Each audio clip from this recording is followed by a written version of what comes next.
Guys, welcome back to part 2 of Psychiatry. Today we're going to discuss the psychopathology of mental illness. First guys, let me ask you this very basic question. What is the most important tool that we physicians have? That is our history taking, okay? History taking is the most reliable source that we have, okay? Especially guys, the history would not only be by the patient but also at times the relatives history, the history that the relatives give with regards to the patient is also important, right? So remember guys, the informant could be the patient, it could also be their guardian, alright? Next guys is the subjective experience. You should always trust what your patient tells. You should be able to trust whatever he or she is telling. If he or she is telling you that they're going through this particular situation, you should be able to trust it, okay? The experience of the patient's feeling matters, okay?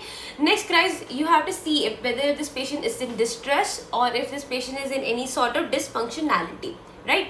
Also guys, always remember to rule out the organicity or if this patient has any other underlying medical condition which is causing all of his or hers illnesses or symptoms, right? So remember to always rule out other medical conditions, right? So now guys, let us talk about this mental status examination. What do we talk about in mental status examination, guys? First guys, you will always look at the general appearance of this patient. How does this patient look like? Is this patient well dressed? Is this patient maintaining his or her hygiene, or is this patient really shabby or has not taken a shower, right? So even the patient's general appearance would help us to make a diagnosis, right? So let us look a little about this, okay? So dressed, if this patient is dressed appropriately, if he's overdressed or underdressed, that could also be an issue, right? If this patient is ill-kempt or well-kempt, right? Ill-kempt guys would be a psychotic condition, right? Next guys, you would also look at the patient's build, okay? By what do I mean by build guys is that if this patient is going to be tall or thin, generally guys, this is not with everyone, but this is a thing that patients who are tall and lean, right, most of them would have most of them are like schizophrenic patient, right? Whereas guys, those patients who are like very heavy built, they mostly have mood disorders, okay? So what do we call tall and lean individuals, guys? They call us asthenic. And what do we call these heavy built individuals, guys? We call them pycanic, okay? Next, one very important features is guys, eye-to-eye contact. Eye-to-eye contact will also be able to tell you how confident the patient is, right? Now this very common question is guys, where do I see downcast eyes? Downcast eyes guys are seen in depression, patients who have depression, right? These patients will mostly have downcast eyes, okay? These patients will mainly have downcast eyes. Whenever they're talking to you, right, they would listen to what you're saying, but all of their answers would always be with them, with their head facing downwards and their eyes facing downwards, right? Next guys, where would I see avoidance? Where this patient is not, even though if I'm talking to this patient would not maintain an eye contact with me. Rather, he would rather look here and there and avoid his eye contact with me, right? And where do I see these kind of eye-to-eye contact, guys? These are seen in patients with anxiety, okay? And what kind of anxiety, guys? With patients with social anxiety, right? When a lot of people around, these patients, they tend to feel a little uneasy. They're not able to maintain an eye-to-eye contact with the person that they're having a conversation with, right? Next guys, where would I see poor eye-to-eye contact? Very characteristic guys, poor eye-to-eye contact will be seen in patients with autism. These all are MCQs, these all are previous year questions as well, alright? Next guys, so now we are done with general appearance, we are also done with eye-to-eye contact. Behavior guys, even the patient's behavior while he or she is talking to you also matters. Whether this patient is agitated or angry, whether this patient is very low, right? So even their behaviors matter, okay? Next guys is the psychomotor activity. By psychomotor guys, what do I mean is that how is this patient psychologically, and also by motor meaning, is this patient like moving a lot, or is he really always staying still and low? So that is what we mean by psychomotor activity.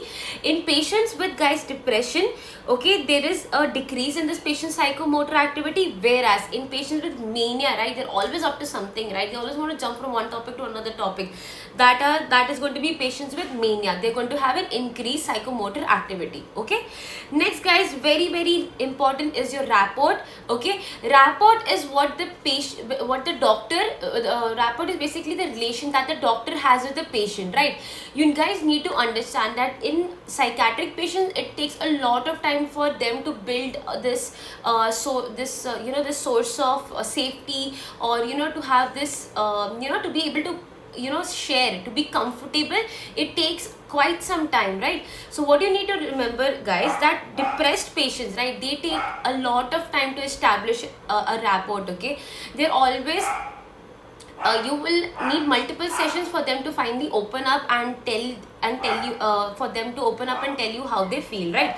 Next, guys, what you need to know that these patients who are paranoid, right, they'll always be guarded, they'll always be suspicious, right? They will not open up easily. Where else do we see patients who are guarded, guys? That is going to be adolescent patients, especially, guys, those kids who have not been informed priorly by their parents, or who were not prepared that okay, we're going to go to a psychiatrist, and what is the reason that we're taking you to a psychiatrist also must have not been explained to them. So all of a sudden you bring this kid to a doctor, right? So obviously he or she would be guarded, they would not really open up that soon, especially those who have been bought against their will, right? So it is going to be paranoid patients and these adolescent patients, okay, who would be guarded, right? So that is about your rapport. Okay, next, guys, that you need to know is going to be your speech. In speech, what do we see, guys? We're going to see the rate, we're going to see the volume, we're going to see the coherence, and we're going to see the prosody. Okay, what do I mean by prosody, guys? That is your emotional speech, right? Prosody meaning there is an emotional speech. Whereas rate, guys, rate has in or whereas rate is basically how fast they're speaking, right? And volume, patients, guys, who are depressed, right, they're very low, they're always going to be low all the time, they're going to talk very slowly. Okay, they're going to take a lot of time to open up, their volume is going to be very faint. Okay, so in depressed patients, in anxious patients, you will see that their volume is going to be low. Whereas, guys, in mania patient or patient who are agitated, right, who are like really pissed, they're always going to have a high volume. Okay, so this was about your speech. Next, guys, is very important, is going to be our thoughts. Okay, what do I mean when I say healthy thinking? Okay, in healthy thinking, guys, we're going to use this abbreviation, that is CCO. Okay, what does C stand for? That is going to be your constancy, okay, continuity and organization. What do I mean by constancy, guys? Constancy is the ability to remain at that very topic. For an example, if I'm having a conversation about HIV, right, I would expect the other person to just talk about HIV, right? But all of a sudden, like supposedly there's this patient, I asked her to talk to me about HIV a little bit, right? But then all of a sudden she starts talking about dogs, right? So there is no constancy. This patient is not constant with that particular topic. He or she is jumping from one topic to another topic, right? Next, guys, is your continuity of your thoughts. Is this patient able to continue with his or her thoughts? Is he able to join the sentences, make sense of that very topic that we're talking about, right? Make it sensible, that is to connect. Okay, connect the topic, right? That is your continuity. Next, guys, is your organization. What do I mean by organization? That is to prioritize. Is this patient able to prioritize his or her thoughts? That is what I mean by organization. So these three are the pillars of healthy thinking. All right, so let us see a little bit more about thoughts. Guys, now we're going to talk about thoughts disorder. Okay, in thoughts disorder, guys, we have this 4 types of thoughts disorder. One is going to be a formal thought disorder, the second is going to be a stream thought disorder, third is going to be our content thought disorder, and fourth is going to be the possession thought disorder. Okay, first, guys, very important, which has also been a previous year question, is going to be our formal thought disorder. Okay, what you need to know, guys, in thought disorders, the patient's constancy, continuity and organization is going to be compromised. All these 3 are going to be compromised in patients with thought disorder. Okay, so now let us look up to our formal thought disorder. Okay, what do I mean by formal thought disorder? In formal thought disorder, guys, this patient is going to lose his or her association with that very topic. This patient is not going to be able to connect, okay, his words or his sentences. He might just say any gibberish. Okay, so this is what I mean by loss of association. For an example, guys, a previous year continuation, word salad. What do I mean by word salad, guys? That if this patient is saying anything, okay, he, she, okay, like supposedly we're having a conversation right now, right? And this patient is going to be like for example, if I would ask this patient to describe himself, right, like I am Rajesh, I am so, this patient is going to tell you anything, okay, like he'll just start with I am Rajesh, a format this and this, okay, but Paris is a great city, France also is a good city, okay, I like dosa, I like idli, okay, but sambar has this masala and all. So basically this patient is going to make a word salad. His whole sentence, his whole paragraph will not make any sense. So what do I call this word salad, guys? It is called as verbicuration. Okay, next, guys, when this patient utters new words, okay, new words is neologism. Okay, so how do I remember? New, so neologism. Okay, so guys, remember, new words is neologism. And what do I mean by that, guys? Like for an example, this patient will say for example, if he or she wants to talk about himself, right, he'll just make like any new words, okay, like he would say I am the great person, okay, of supposedly whatever. I mean, my mind is not really working right now, but what you could like really say, this patient, okay, would make up like new words. Like for example, like if you're using 1 2 3 4, he might just he might just start saying, you know, like they, pro, whatever, anything he might start saying, okay. So like he just invent his own new words which will not make sense to you. You would not be able to understand anything. It's not that he's speaking a new language, he's just made his own new thing, okay. So that is what we mean by new words, okay. That is your neologism, okay. Now guys, let us talk about the 5 features that formal thought disorders carry, okay. So how am I going to remember these 5 features, guys? These are the 5 features are going to be your branch of tree, okay. So imagine these are the different branches of your tree, okay. The first one that we're going to talk about is derailment, okay. This is the first one. Second is going to be omission. Third is going to be substitution, and fourth is going to be delivering, okay, and fifth is going to be fusion. First, let us talk about derailment. Supposedly, if we're actually traveling through a track of train, okay, what do you say? We're having this track, and all of a sudden this patient just goes out of track. वो मकसद से इधर उधर हो गया है ना. So what is this patient doing? He's derailing. That means if he's going through a particular topic, if I am talking about HIV, all of a sudden this patient starts talking to me about masala dosa, he has derailed from his topic. So that is what I mean by derailment, okay. Means his thoughts have gone from one side to the other side. That is your derailment, okay. Moves from the topic. Next is omission. This patient has just omitted the sentence. He's like, खत्म करो इसको, मैंने बात ही नहीं करना इसके बारे में, right. He just omitted it, उसने बंद ही कर दिया. He just done with it, he is omitted it, okay. Next, guys, is substitution. In substitution, guys, what he is doing is he has removed that very sentence, okay. Like if I told him to talk about HIV, he's like bhaan baja HIV, okay, I'm going to sit and talk about liver cirrhosis, okay. He has gone away from the topic, but he has brought up something new in it. That is what I mean by substitute. He has substituted my topic with his own very topic, and he has told bhaan baja hai mera topic, hai na. So that is what he means by substitution, right. Next, guys, is going to be derailing, okay. What do I mean by derailing, guys, is that this patient, okay, this derailing is basically the person can't understand one's thoughts, what this patient wants to tell you, how he wants to explain to you. He himself doesn't know how to do that, right. So the patient himself is not able to understand his own very thought, okay. Next, guys, is fusion. Fusion is basically, guys, when this patient has inserted his very thoughts, okay, matlab he has inserted his thought and there is another thought also that is getting inserted. There are 2 different thoughts that are being fused, okay. That is what I mean by fusion, all right. So guys, what you need to know is that derailment, omission and substitution, these 3 are called as transitory thinking. What are these 3 called as? These 3 are called as transitory thinking, whereas, guys, derailing is called as derailing thinking and fusion is called as desultory thinking, okay. Fusion is called as desultory thinking, all right. Now, guys, let us talk about a second type of disorder, okay. I hope you guys have understood about formal thought disorder. In formal thought disorder, guys, we're going to talk about the connectivity and everything else, right. I hope you guys have understood this. Formal thought disorders is all going to be about the association. Is the patient able to associate with the topic? Is this patient able to, you know, make sense of the topic that we have asked him or her to talk about? That is our formal thought disorder.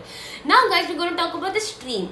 What do I mean by stream is, guys, the tempo. What do I mean by tempo? Tempo is the speed at which the patient's thoughts are running, right?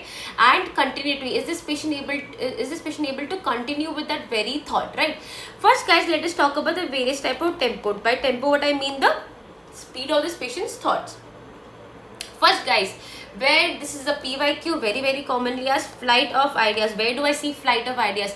Flight of ideas guys are seen in patients with mania. Okay, what do I mean by this guys is this patient is always going to have a very precious speech. Okay, he's going to talk like very fast, you're not going to understand anything that he's going to say. That is what I mean by precious speech, right? So this patient is always very pressured to finish this topic, to come to his end of the sentence. He'll speak really fast. Okay, that you might just be like, क्या बोल के क्या है, right? So that is your precious speech. Okay, as well as guys, this patients with mania, they're going to talk very fast. Okay, they're also going to have this clang association. What do I mean by clang association guys is that this patient is going to have rhyming words. Okay, like this patient is going to say dosa, rosa, bosa, France, bosa, like whatever, anything, he'll just rhyme his words. Okay, so that is what we mean by clang association. So pressured speech meaning talking very fast. Okay, and clang association, that is the rosa, dosa, bosa.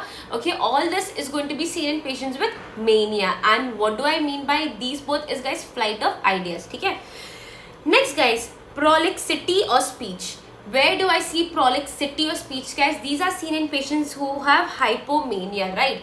What do I mean by prolixity of speech guys? That is going to be lively embellishment. What do I mean by this guys? That supposedly this patient would have had an experience and he's going to exaggerate it out. For an example, if any one of us are just walking by the road and we saw a snake, we'll come and say, yeah, I was walking through the road, I saw this snake and I just jumped off. Okay, I was like really scared, but then I felt better later on, right?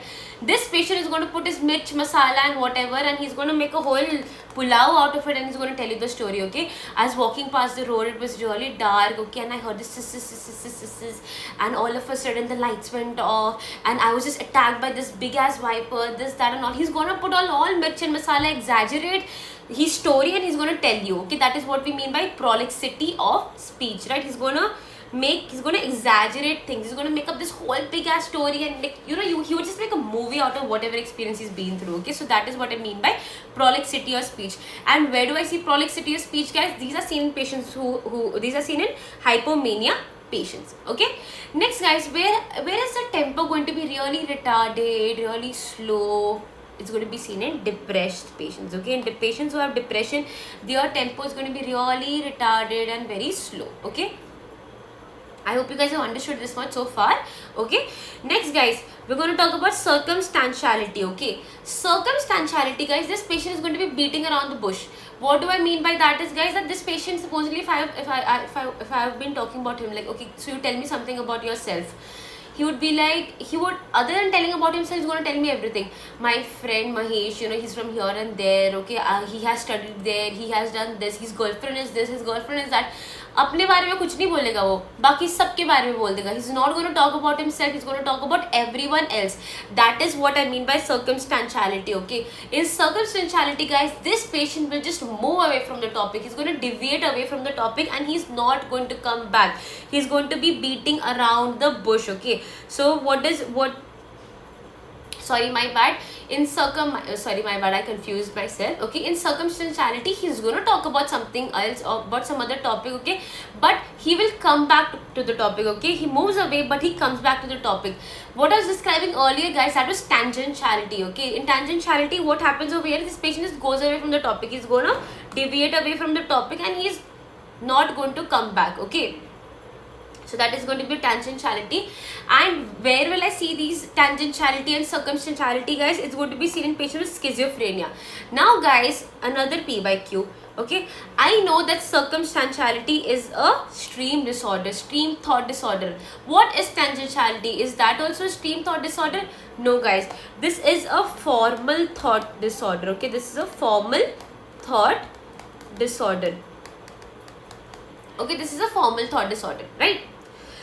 Next guys, let us talk about thought continuity. So now we spoke about the patient's thought tempo. Now we're going to talk about the stream of tempo, right? The tempo of the patient. Now we're going to talk about the continuity. Okay, perseveration. Okay, perseveration guys is basically the persistence of the mental operation beyond relevance. Okay, this patient continues with some ideas. Okay, on asking, this patient will have some different ideas on asking different questions. Okay, he's like, for an example, Supposedly I will ask him, okay, what is your name? He's gonna tell me my name is Suresh. What is your age? Suresh.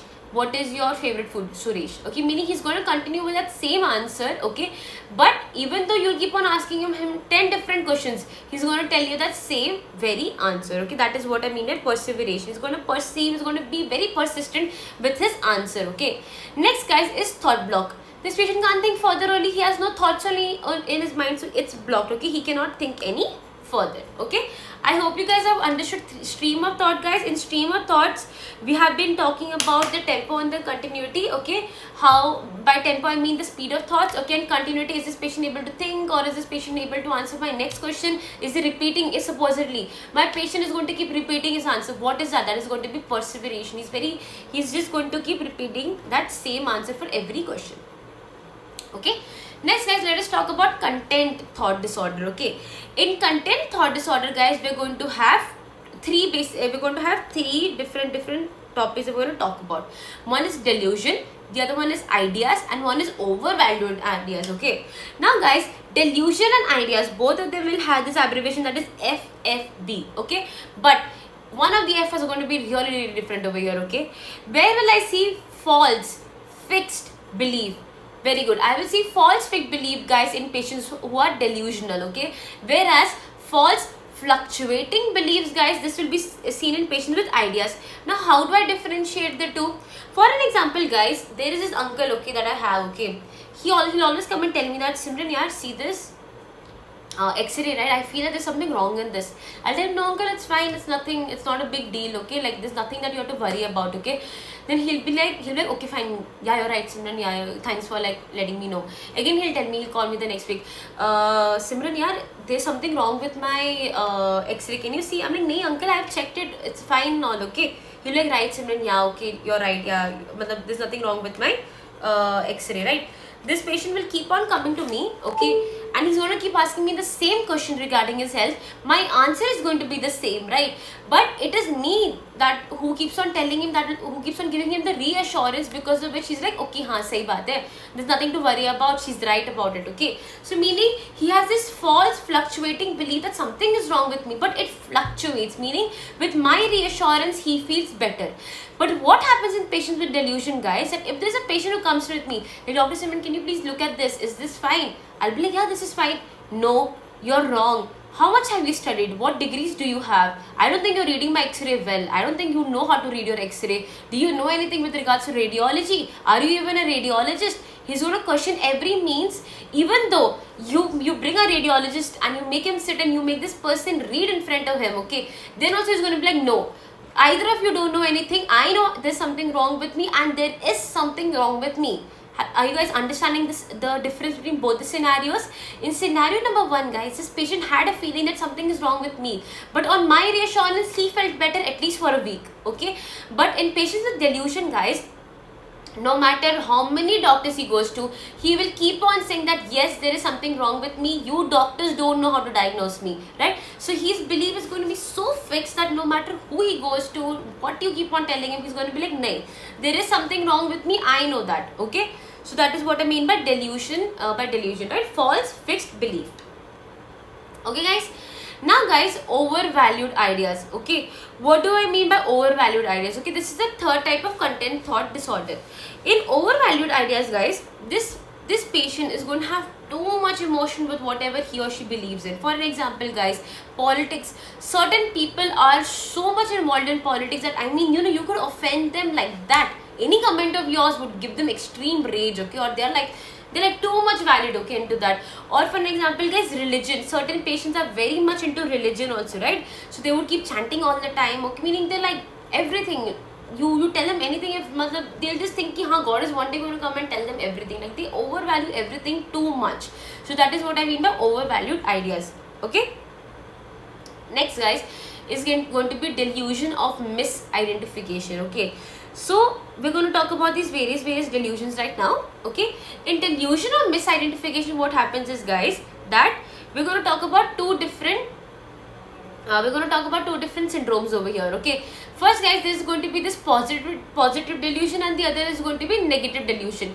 In positive delusion, guys, what we're going to talk about is going to be Frigolis syndrome. Okay, Frigoli syndrome is, guys, basically what are positive type of delusion. And sorry, my bad.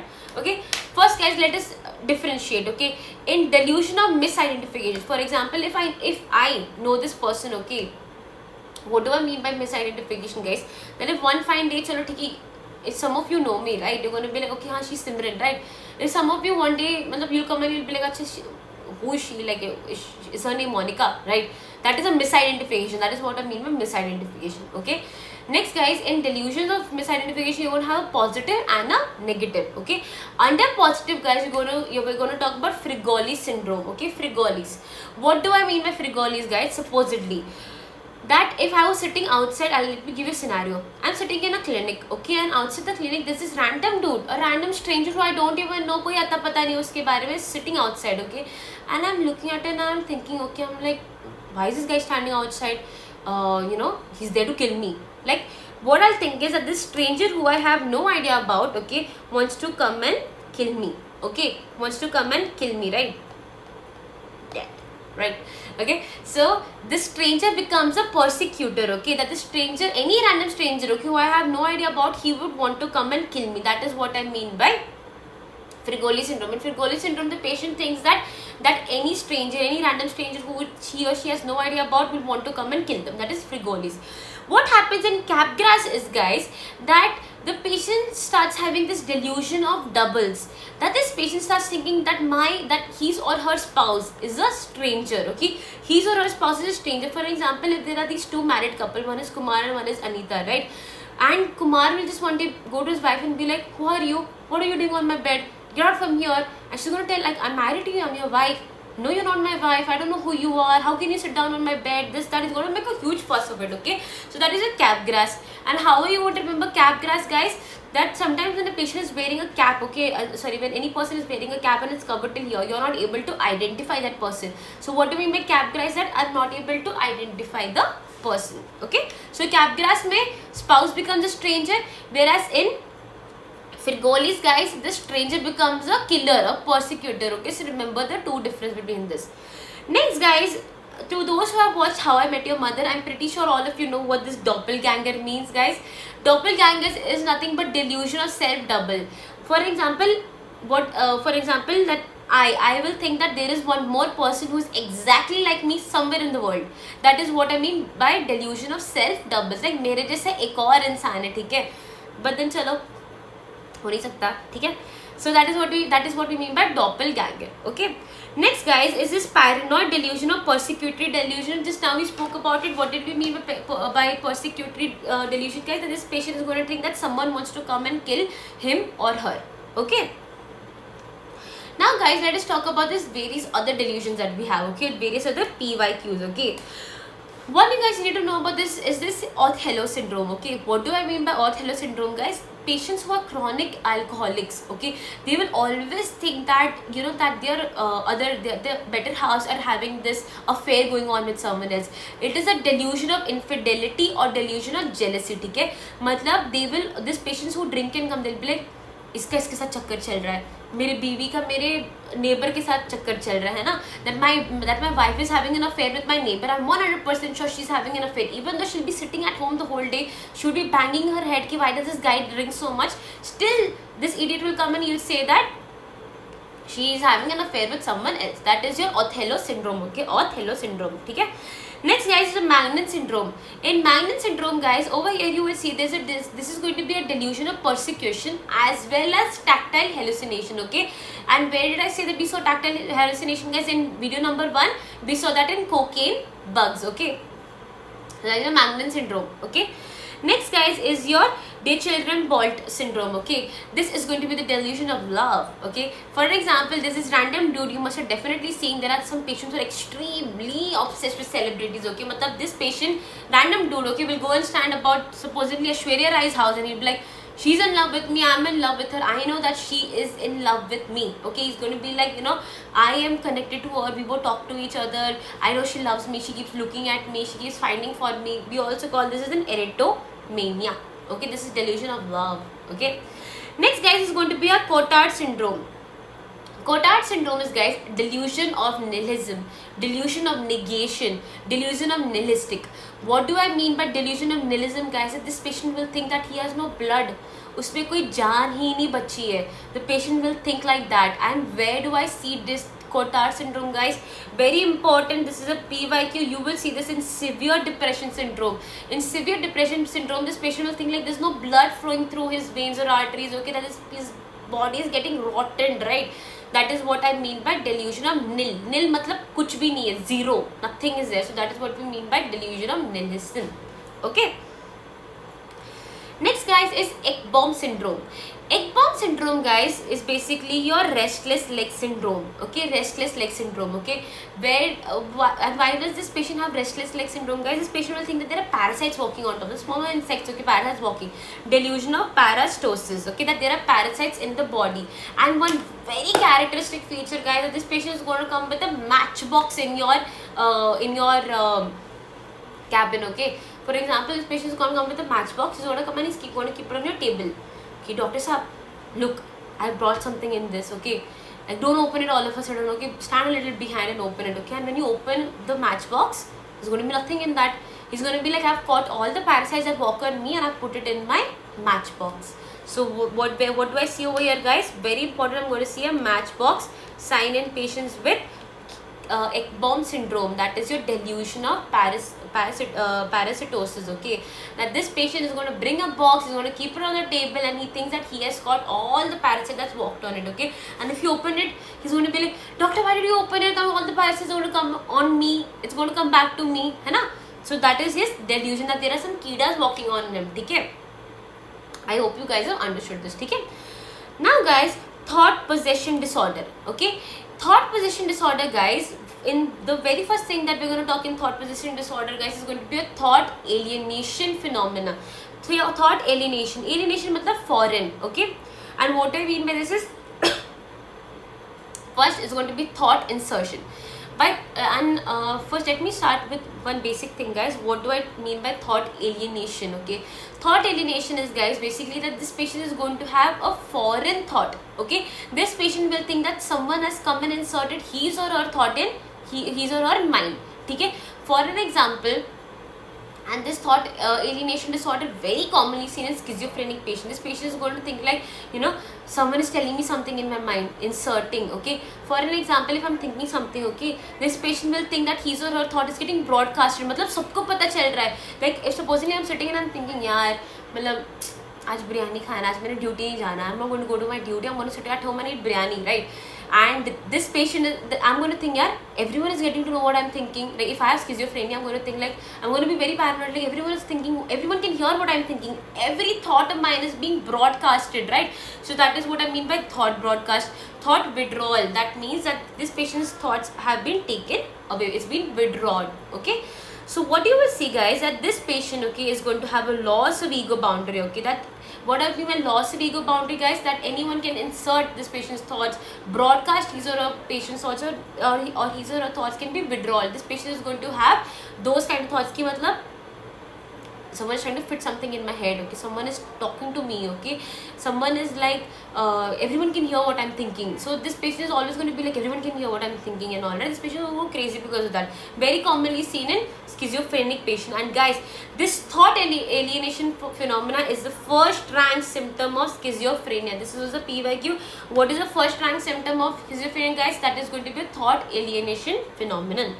Okay, next, guys, in thought possession, guys, we're going to talk about obsession and compulsion. Okay, so obsession and compulsion, guys, you need to remember that this obsession and compulsion, guys, a PYQ, this falls under thought possession. This falls under thought possession. Okay, now what do I mean by obsession and compulsion? Okay, first let us talk about obsession. Obsession, guys, that this patient is going to keep having this repeated thoughts. His or her thoughts are going to keep repeating. Okay, and this is going to be very anxiety provoking. This patient is going to be going to have anxiety. Why? Because his or her thoughts are going on. And what is the most common obsession, guys? That is going to be fear of contamination.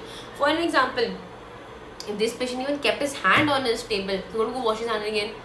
Again, I kept my hand on my table. Again, I'm going to go and wash my hands. Okay, so fear of contamination.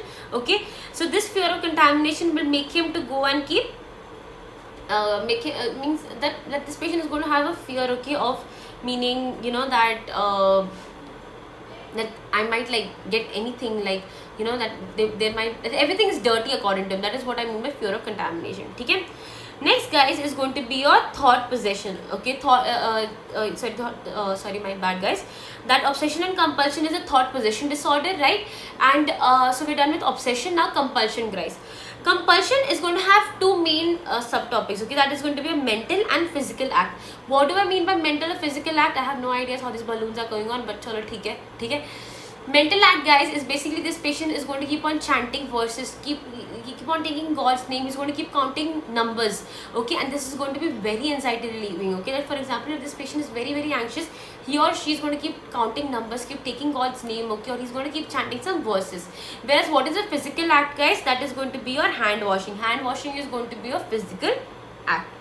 Okay, guys, so this is all about your thought possession disorder. And one very important MCQ, let me again highlight over here, guys, that your obsession and compulsion is a thought obsession disorder. Okay, your obsession and compulsion is a thought possession disorder. I hope you guys have understood this. If you have any doubts, guys, please reach out. Thank you so much. See you in the next video.